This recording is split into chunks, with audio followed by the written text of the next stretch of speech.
சுண்டலியே நான் வீட்டுக்கு வரியான்னு சொன்னான். அந்த சுண்டலியும் நான் வீட்டுக்கு வரேன்னு சொன்னிச்சான்.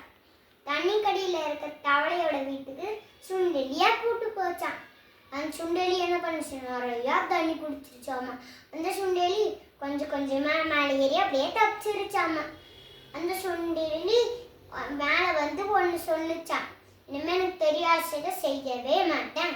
அதுலேருந்து ஒரு சுண்டலி ஒரு பாடம் கற்றுக்குச்சாமா. என்னன்னா, ஃப்ரெண்ட்ஸ், இனிமேல் உங்களுக்கு தெரியாத செய்யாதீங்க, நல்லா தெரிஞ்ச விஷயத்த மட்டும் செய்யுங்க. மறக்காம இந்த மோனிஷ் கண்ணன் சொன்ன ஸ்டோரி பிடிச்சிருக்குன்னா மறக்காம லைக் பண்ணிடுங்க, மறக்காம சப்ஸ்கிரைப் பண்ணிடுங்க, நம்ம பெல் பட்டனை கிளிக் பண்ணி